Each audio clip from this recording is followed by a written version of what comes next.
I want to right off the bat um, Hmm. give the disclaimer that I right now have the opportunity to work in a fitness setting Hmm. where I'm able to essentially help people with pain. Like Right. be more useful to people with pain in a more fitness and strength based setting. Now, that said, among the team that I'm working with, there's a lot of unique skills and knowledge points I bring to the table. The Hmm. thing I know the least about, and I'm learning every day from my coworkers, is programming. So Right. that's my disclaimer right off the bat. Sure. But as far as where I try to best educate myself, I think the Hmm. Juggernaut guys have a lot of great stuff Okay. going on. Cool. Chad Wesley Smith, that sort of is my starting point for sure. Okay.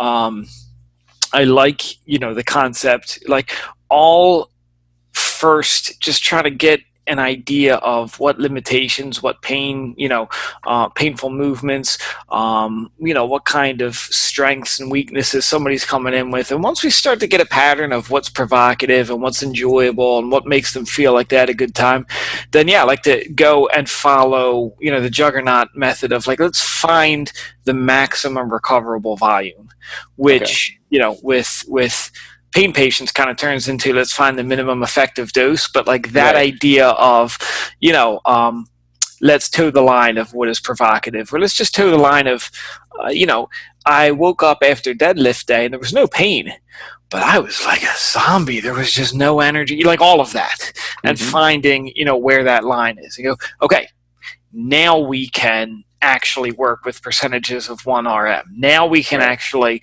break things up into, periods before a deload, whatever it may be. But as I learn, as I transition from the chiropractor hat to like the appropriate strength professional hat, that's kind of Hmm. where I'm educating myself. All right. No, I think that's perfect. And I think you said a couple things there that are important.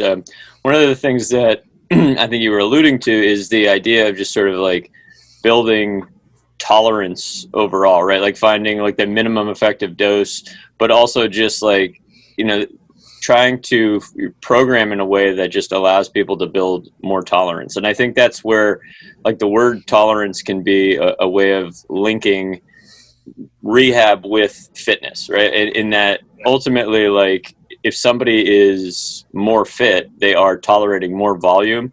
They're also likely not going to be as apprehensive to trying new things. So you can kind of look at this idea of building people's tolerance away from just pain and feeling like okay, I don't have a lot of tolerance to even try things because I'm so limited by my symptoms, to the point where you're actually breaking through apprehensions that people may have had for what they initially feel is safe or is not. But ultimately it's sort of the link between those two is as you start to move into something that looks a little bit more like fitness, there's less of a feeling of apprehension, and then there would be more of like a resilience, or like I like to think of it as just like you're gradually building tolerance, and that tolerance can be with strength, it can be with endurance, but it can also just be with like different behavioral things like trying to go out and be in the cold when it's cold, or it just be stuff Yeah, that people didn't want to try before,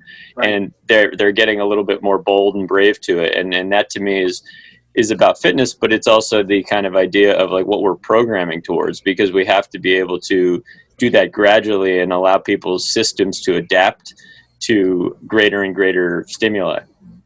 Absolutely. I mean, above and beyond just expanding range of motion to give someone a greater window of pain-free motion, right? Hmm. Above and beyond creating strength adaptations to make tissues more resilient, above and beyond those things are just, see, you can put a dumbbell Right. over, you know, yeah, that's huge. Just Yeah. exposing people to that, and you, like you said, challenging those apprehensions. Yeah. With my like we were talking about, social media. One of the posts I made this quarter was a picture of it was an illusion. Actually, I want to give him credit. Jared Hall and Hefner. Um, You know what? I forget his first name. Dr. Hugh Hall Hefner, though. And Dr. Hugh Hefner. No, but the book is making pain, making sense of pain, and they make the allusion to the elephant with with the rope around its leg. Not restricted by the rope. The elephant's restricted by the beliefs. Right. It's that same thing. Like test the rope, see how strong that thing is. That I think in terms of programming things like overhead shoulder flexion, things like a Jefferson curl, whatever it may be. Just in terms of, again, apprehension is huge. And it's interesting. I mean, I had a couple examples just this week of just the concept of what people think is hard and how that may differ from just like the reality of physics. So like just the idea of something being metal, right, and being maybe painted black versus painted a different color, right, like just can indicate like, oh, this is heavy, or this is something that is harder than I think I'm currently ready for. And then you break that down a little bit, where it would be somebody that might be doing yoga for an extended period of time and having to control themselves, going through chaturangas where they have to like lower their body down, and you give them a weight that is painted black, right? That is 10 pounds, and they feel like that is heavy, but you ask them like, do you feel like lowering your body down or pushing your body up and down, is that somehow lighter than what you're holding here with 10 pounds? And, like when you actually ask those questions, there's at least a different thought process that goes through that. And it's just really interesting to see how many different variables can affect people's psychology when it comes to fitness, and when it comes to the things that they believe they can or cannot do, or they shouldn't be able to do because of a certain age, or just where they're coming from. I remember like a specific example earlier in my career when I got a phone call from an individual, and he like led off with saying, first of all, I just want to let you know I'm an intellectual, which was to be contrasted to any type of person that is physically able to do anything, right? So that immediately he just drew a line into the sand, which I also found a bit condescending, saying that if you are someone who is active and physically capable, that you are somehow not an intellectual. But it's just like, I'll never forget that for some reason, because it was just such an obvious case of like identity, of saying that like, I'm not this because I'm this, right? And there's a lot of that though, that we have to be able to kind of walk around and move around. And I think programming though is an answer to that, because it's supposed to be this objective way of showing people where they are and where they're progressing.